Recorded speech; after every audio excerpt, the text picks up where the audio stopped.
So today we're going to talk about three things that you can learn from Game of Thrones for your own business.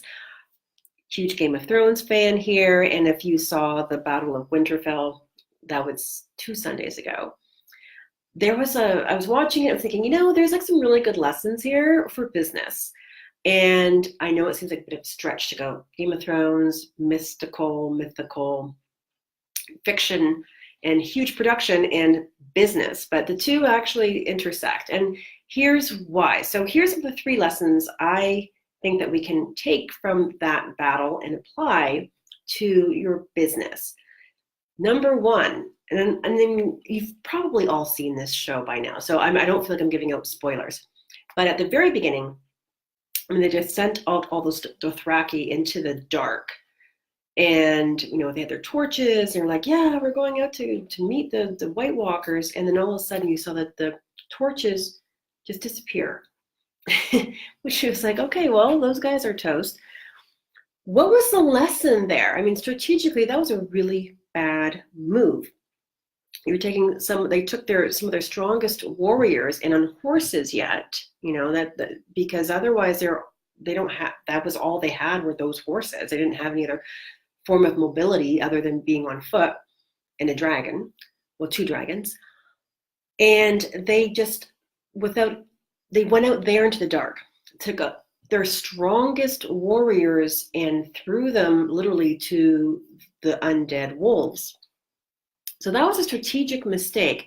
And in business, it's the same thing. You don't want to be taking your strongest your strongest warrior, which could be like your pièce de résistance. Maybe it's like your best work, and just be tossing it out there into the dark, hoping that it hits the target. That's essentially what happened with Game of Thrones with the Dothraki. So that's lesson number one. Don't just blindly throw your best stuff out into the dark, because it could get devoured and maybe raised up as a zombie down the road. But be strategic. Yes, you want to lure people to you. Like, that was a strategic mistake from a battle perspective, because they didn't know what they were getting into, and they had the fortress, they had the fire, they had everything going for them other than being undead. They should have let all the White Walkers come to them, because then they would have had the advantage.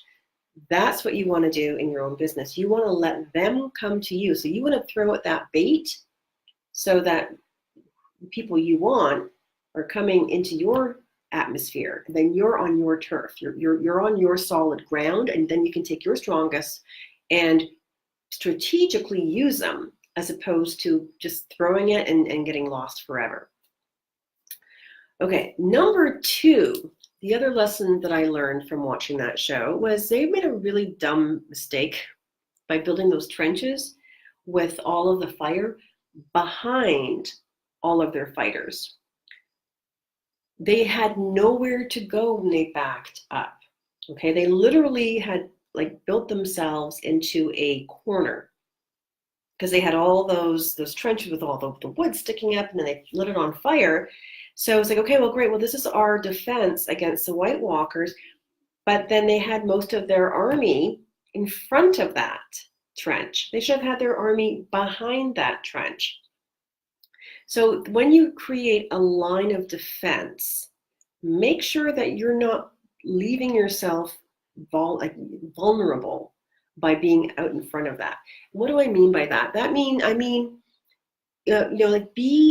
Be cognizant of where your weaknesses are, okay? And make sure that those weaknesses, you build up defenses in front of them.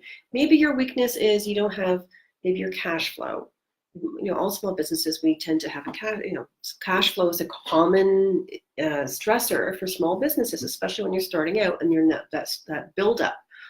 So instead of being in front of that defense, start thinking about, okay, well, how anticipate it, right? You want to have some sort of a plan so that your weakness, that cash flow is issues that might be cropping up, are behind that. So that might mean being more aggressive in getting clients to commit to a long-term contract. Maybe they sign on for 6 months or a minimum of 3 months, opposed to doing like a month by month where you're always scrambling to try to get clients for the next month. And if you don't, then you've got that cash flow dip. Maybe you're in a business where it's cyclical and there's certain months of the year where things are slow. So then what do is you build up those reserves so that you're behind that line of defense. And then the third thing I thought was a great lesson is sometimes simple is the most effective. And think back to what happened at the end of that episode, where they had been building up this big epic showdown. They built the trench all the way around the castle and all these booby traps and bridges and that would just come out of the air.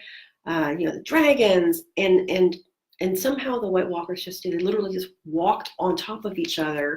They sabotaged, well, not sabotage, they literally walked on top of each other to get to where they needed to be. So don't underestimate how ruthless your competition might be. So the most simple way is often the most overlooked. In the end of the battle, what won? It wasn't all of the catapults and the trenches and all of these, snapper-do bridges that they had spent all this time engineering. It was a girl with a dagger. That was what won the war. And in business, we can see the same thing, that perhaps sometimes the most simple solution is the most effective. So when you're thinking about how can I, look at this, how can I find a way to bring this to fruition, sometimes we get so caught up and we think we have to make something so complex with all of these steps, like, oh, I've got to have this amazing sales funnel with this upsell and a one-time offer and a downsell and then a whole, email campaign, et cetera, et cetera, et cetera. When sometimes all you need is a knife. You just need a simple dagger, right? So there you go. Those are the 3 lessons. Number 1 is don't be sending your best work out to the dark. Be strategic about it. Number 2 is make sure that you are behind your line of defense, that what you've built up is actually going to be working for you. You're not going to be backed up against it. So think about that strategically. And number 3 is sometimes simple is best, right? Don't overcomplicate things just because you can. Think about what is your intended outcome and what is the shortest line to get there, right? From point A to point B. It's a straight line. Don't make it all curvy and quirky and all over the place. All right, have a great night, and we will see you guys tomorrow.